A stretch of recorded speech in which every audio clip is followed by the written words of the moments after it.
Hi, my name's Dee and welcome to Sunchild Tarot. Now, this is going to be your full moon gods at play reading for the sign that is down in the title. It's a bulk introduction as ever. There will be a timestamp down below, but stick with it this time, at least the first time, because there's some good information I've pulled together, I believe. I've had some real fun researching this and working everything out. So, timestamp because, or first time because, it's a good idea to watch at least 3 of these. So your sun sign, your moon sign and your rising sign. My personal favourite would be your rising sign. You know, if you don't get to watch any of the others, watch your rising sign. There's a link down below for a birth chart if you don't know what that is. It takes you to AstroSeek. If you do know a little bit about astrology, you can choose what house system you want and all that sort of thing. So, being a general reading, of course, it's not aimed at any one person specifically. So it's a sort of, it either is for you or it isn't. It's not really a reading where you can ask a question beforehand, although you could if you want to.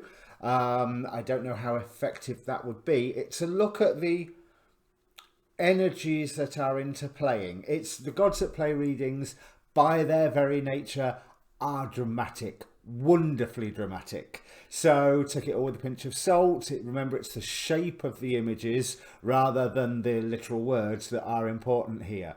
So let's get on to this new moon. So 9 degrees Aries. This is the harvest moon, which is the first full moon after fall equinox. Now, the astrologer Kelly Rosano is saying it's a great reset. It's a great time to make a fresh start, to reinvent yourself, to keep moving if you have a strategy. And if you don't have the strategy, work on the strategy. You know, don't just move without a strategy. But if you can keep moving, do keep moving.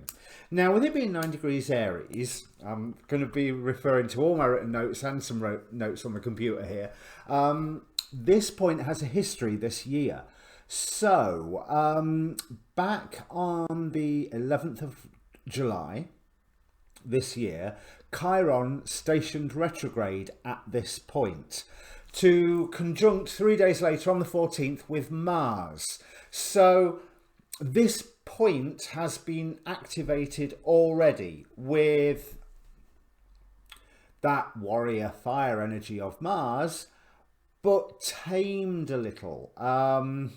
Tamed is probably the wrong word, but in the act of receiving instruction. Now, Chiron, a lot of people remember that he's the wounded healer, that he has the wound that will not heal.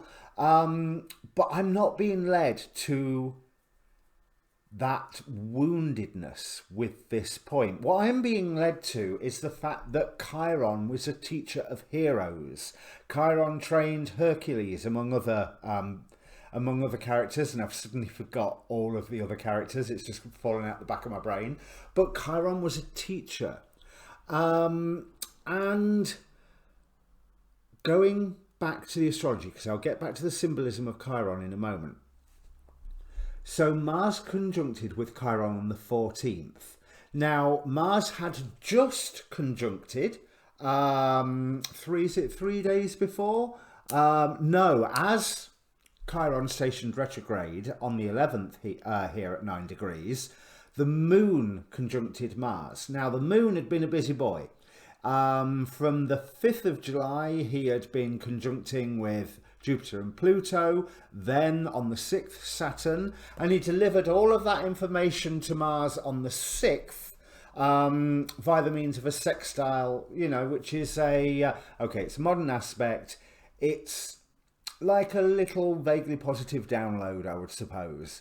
Then the moon conjuncted with Neptune on the 10th and took all that ocean energy straight to Mars on the 11th, which Mars then took, you know, obviously quite possibly reeling and, you know, having that comic moment of and then it conjuncted with Chiron. So Chiron was there to help Mars make sense of everything that the moon had just gone at him. And now the moon has returned.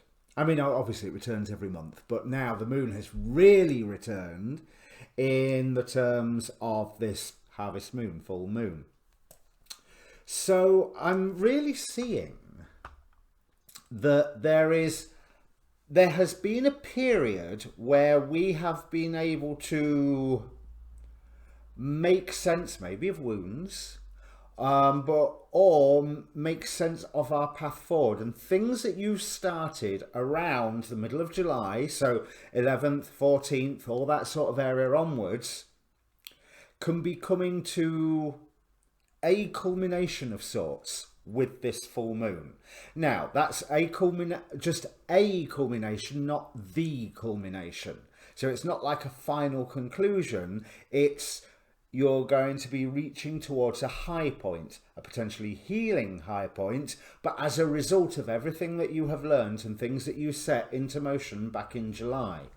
Now, the symbols back this up somewhat. Let me get through to this. Here we go.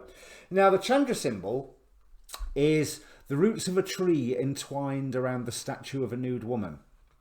So the explanation of this sounds a bit weird, but just think about the weird time we have gone through with 2020, with all the lockdown restrictions, with the new restrictions that we've had to introduce for ourselves to keep ourselves and our loved ones safe, the financial restrictions that have no doubt come in at the same time. And these restrictions are definitely being highlighted now by the current Mars square Saturn, or Mars Saturn square is what I was going to say, which goes to show again that Mars trying to demonstrate everything he'd learned under the tutelage of Chiron. It's we have got to find a way forward, and Saturn's going, if you find a way forward, you do it sensibly, within the limits. You do it within a defined pathway. You do it with strategy. Another thing Kelly Rosano said in her video was that squares are like a step up. You can use them, and I think Rick Levine has talked about how you can resolve issues in a square creatively, using creativity, but that square creates tension in the first place, so it's highlighting issues that are already there. So going back to this roots of a tree entwined around the statue, so it says bondage and freedom sometimes go hand in hand. The bondage is being true to pattern, predictable, here's Saturn, caught in habits and tendencies perpetually left to grow like weeds. The freedom is that as you meet yourself starkly in the midst of these old, tired patterns of behaviour, you come into touch with a quickening flame of self-recreation, stimulated and forced by being at the mercy of the relentless powers. Now, if that doesn't sum up what is also going on in the astrology around this full moon with that Mars-Saturn square, I don't know what does. You cannot... the heavens are most definitely giving us a huge message here. Anyway, I'll continue with this. The impulse to make yourself over is fervently strong, courageous, ready and willing. The old stuff dies hard. You are therefore engaged in a pitched battle of a protracted kind between retrogressive and progressive ideals, impulses and desires. Both sides are so impassioned and sharply intent that this could become a knockdown, drag-out battle of wills. Now, if that doesn't reflect the politics as well as our own internal struggle at the moment, I don't know what does. Where was I? The atavistic backward-leaning will feel immune to change. The visionary forward-thrusting will feel moved by evolutionary forces to never give up.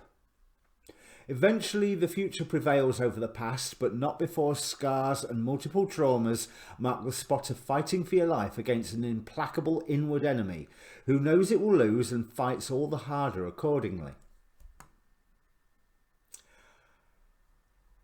I hadn't read that right through to the end. That doesn't bode well for the election, does it? So, moving on. Another thing is the Omega symbol. Again, I'm reading Aries 10 because this full moon is at 9 degrees and 8 minutes of Aries. Therefore, it's in the 10th degree. So in many different places, a man keeps seeing the same number. It's talking about interacting and being inspired. Now there will have been over this period, I mean, there is over any period, but over this period especially, certainly under the tutelage of Chiron, there will have been certain things which will have appeared again and again and again. And with all the circumstances that we've had recently, we're pretty much forced to look at it. Just as Saturn is now stationing direct, turning to face Mars as it goes in that square to it, and Saturn is like this. Look here, this. Those things that you cannot resist, those things that you cannot ignore. And when I say you can't resist, I don't mean like chocolates, I mean like a wall. You cannot resist a wall if you run into it. You know, this. So it's definitely highlighting those limitations that we're going to face and how we are going to be able to change ourselves to overcome those limitations. Now, presiding over this degree is the angel Eladia, who the phrase I have here is looks can kill. Protection from the evil eye and divine grace.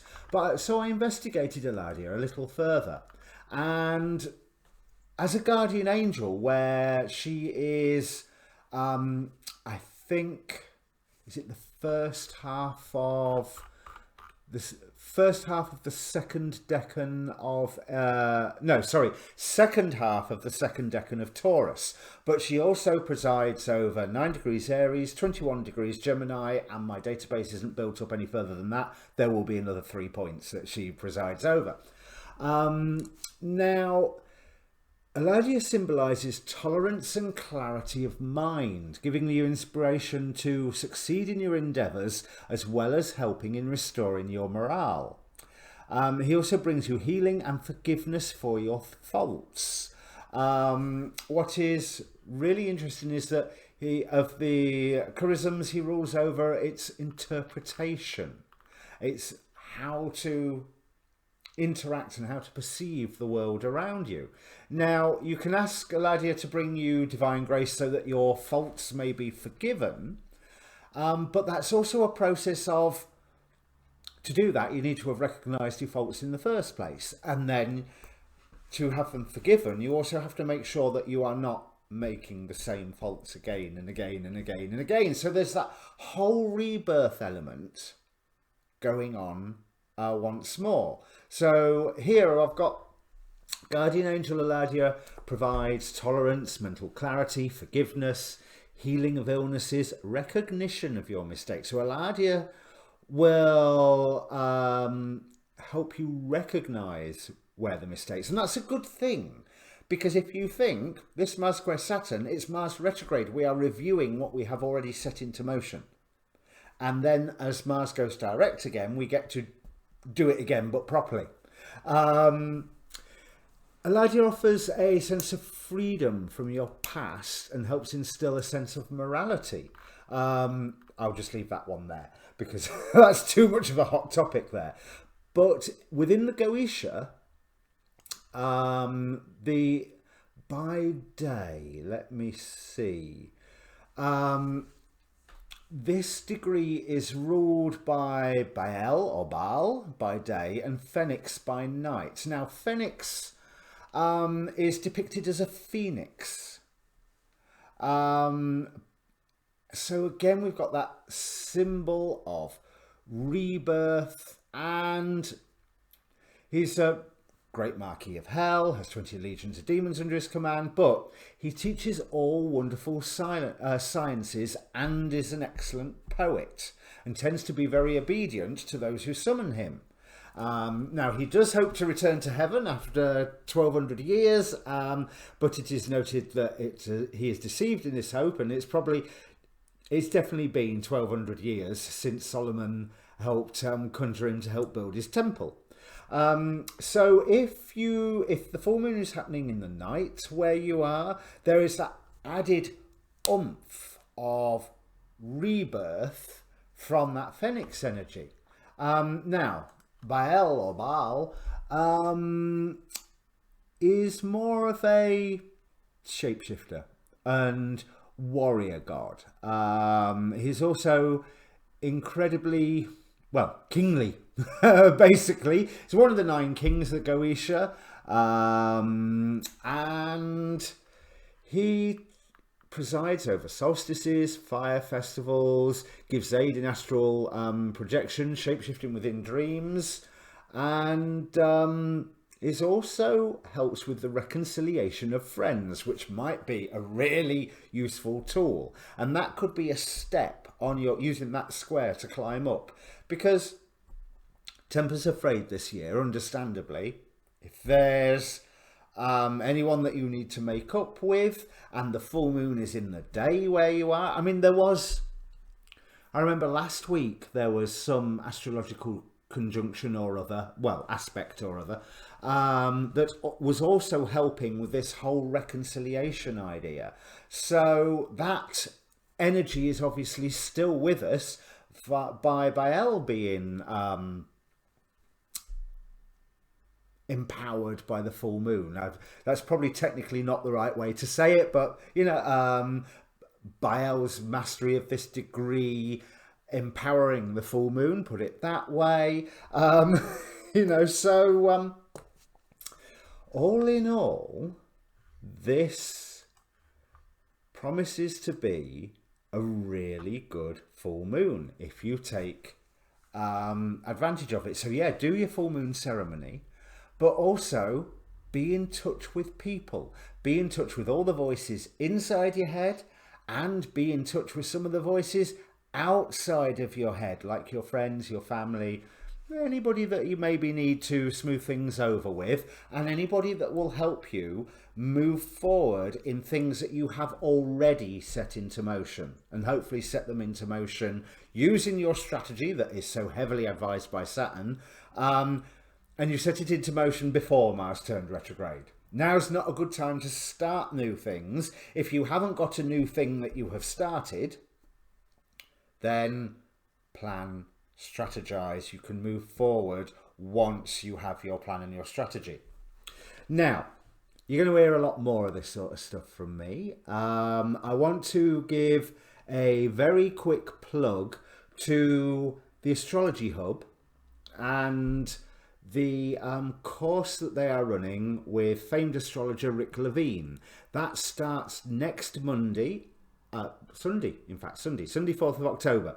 I will be doing that course as well. So you know how I keep saying, no, I'm not an astrologer? Well, hopefully by the end of it, I'll be that one step closer to being one. I mean, okay, it's still going to take me a decade to get there, but I get to study under Rick Levine. How cool is that? And so can you. So if you go over to the Astrology Hub website, astrologyhub.org, just Google Astrology Hub, and then whatever that web address is /foundation, and you will find that course. It works out $200 and odd with tax, really odd, like $4.50 or something, $4.88 I think I paid.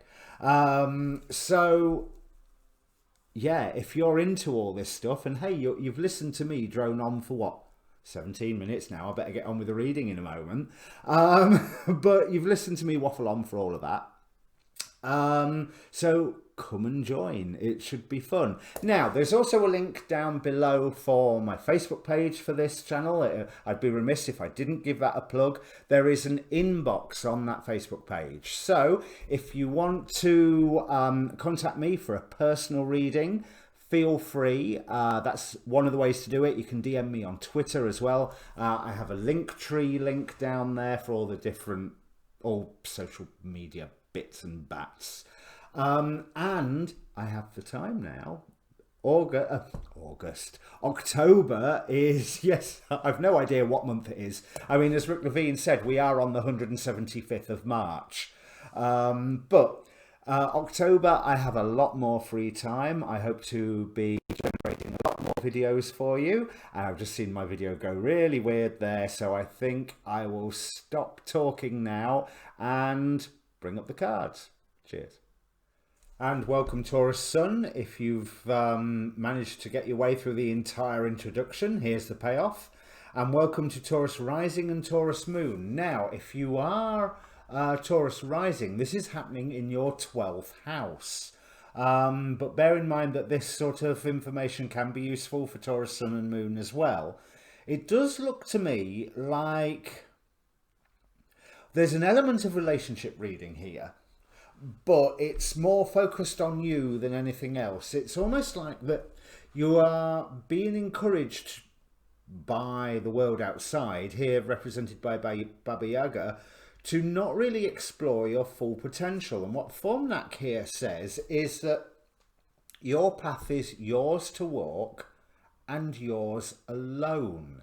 Now, with the full moon happening in the 12th house, this is here to bring you back into connection. And it's not even connection with your higher self or your spiritual purpose or anything like that. It's more just you connecting with you, because you're not, you are being encouraged by outside forces, or quite possibly by a crush or some form of attachment to somebody. You know, it might be more progressed than a crush, or it might be a friend, a colleague, a parent, whatever.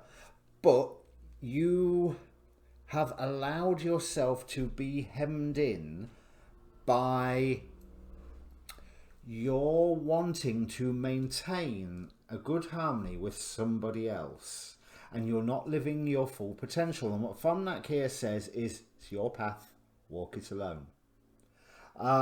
It's almost like you need to have some rest. You need to step back and allow the more subconscious aspects to bubble up to the surface. So, I mean, the way I've phrased that, it sounds so easy to blame somebody else for where you are right now. And I just want to say, no, it's all you. You have allowed this, or you are allowing this. And so you need to take that step back, bring the light of truth onto a situation, because your focus is being shifted away from how you feel and what you are wanting and where you can truly express yourself. Now, when I say express yourself, I mean not I want this and I feel that and I feel wounded. No.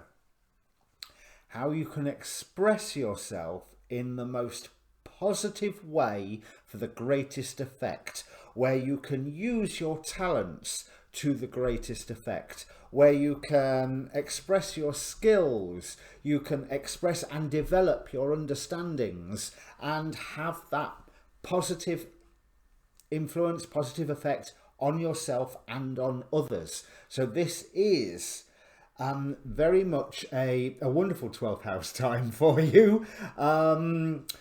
But it might be one of those ones where you've really got to do some inward churning. Now, we have from the Oracle in Heaven and Hell, Nemamia, who represents astrologically discernment. So what are your priorities? Now, where I seem to be going with this, especially with Artemis, Lilith here, Rhea, whoever it is that you are allowing to limit you, you're not doing them any favours by allowing them to limit you. So, like I say, your fault.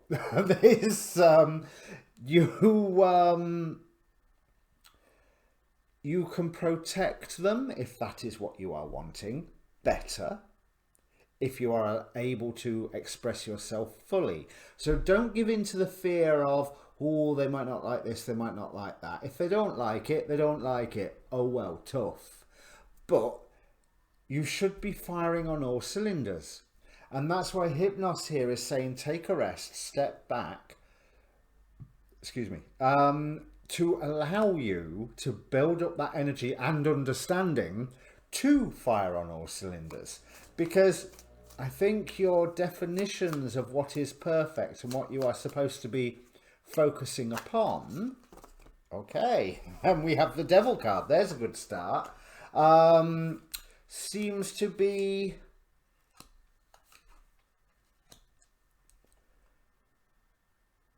off target. I think is the best way to put it, off target.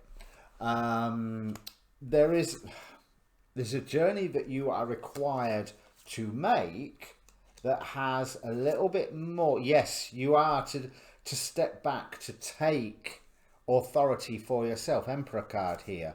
I suppose I've not actually talked you through the gods and goddesses we have arranged here yet, have I? So, those things trying to press you down, those archontic masks of the gods that are trying to keep you vibrating in misery and fear and just all the negative stuff. We have Nuada with perfection and Ul with focus. Clarified here by the Devil card.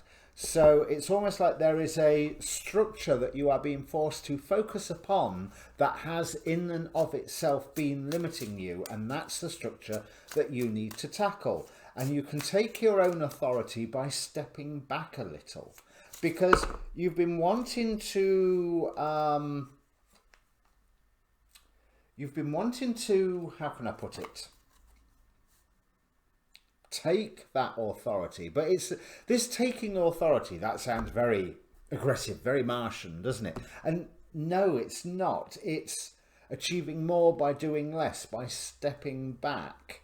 And I think maybe looking back with the Six of Cups here, and not being scared of what you can lose with Kali here, and the Empress and Gremory here, clarifying the Devil card, because as you know, I always like to clarify the Devil card when it comes up. So,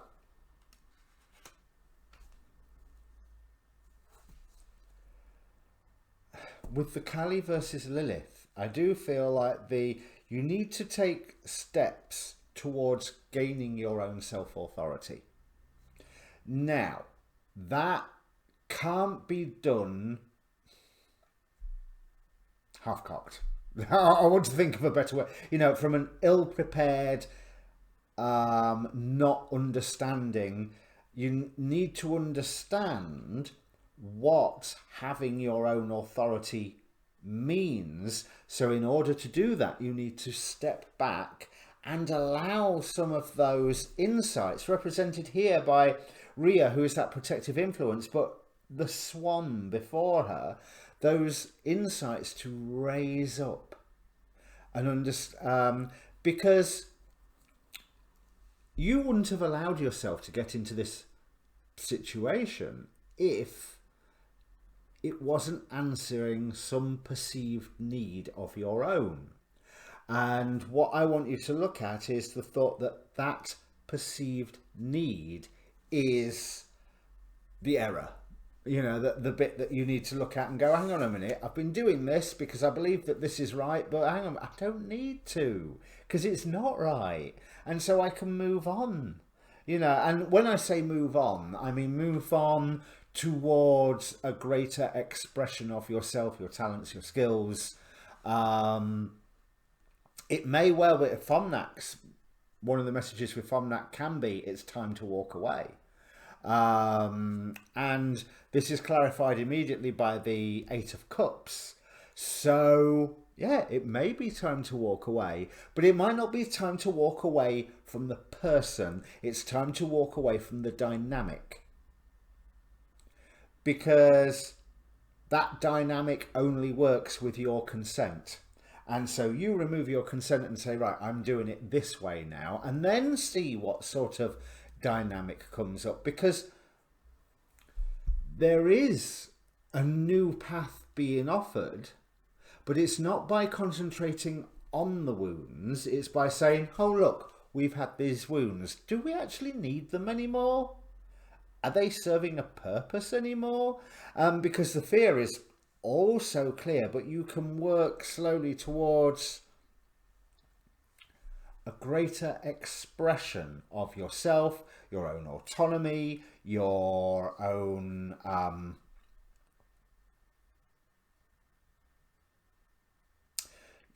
power. But I don't want to use the word power. You need to use this full moon to step back and allow what needs to bubble to the surface. Allow it to bubble to the surface. Allow it to come through. Pay very much great attention to your dreams this time, Taurus. I would say that this would be an excellent time to pay attention to your dreams.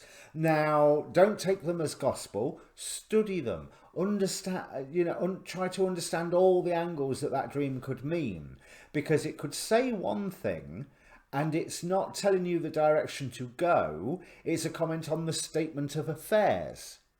But if you interpret it as the direction to go, nothing will change. But if you interpret it as the statement of affairs, you can go, it's pointing this, this and this out. Yeah, so they need looking at. I hope that makes sense for you, Taurus. It's quite a brief reading here, but it's of great introspective time for you.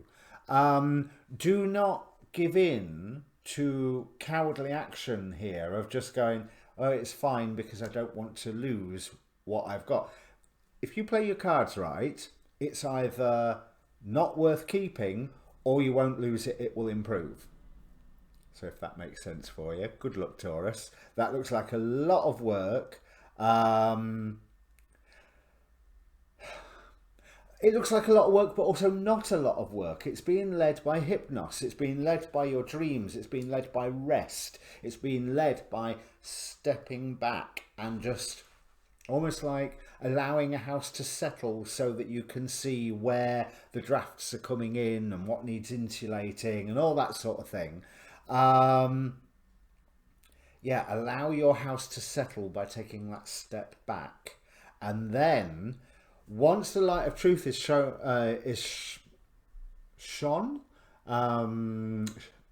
upon what is going on in your psyche, never mind this other person, whoever they are, because it might not even be a person. It might be a job. It might be a substance. It might be, heck, it might even be a TV show for all it matters here, but it's been limiting you somehow and you've allowed and consented to that process. And yeah, time to pack it in now. All right, Taurus, if it means anything to you, comment down below. That's it. I will see you on the monthlies, and the monthlies will be out when they be out. They're not going to be out by the 1st, but shortly after. All right, cheers.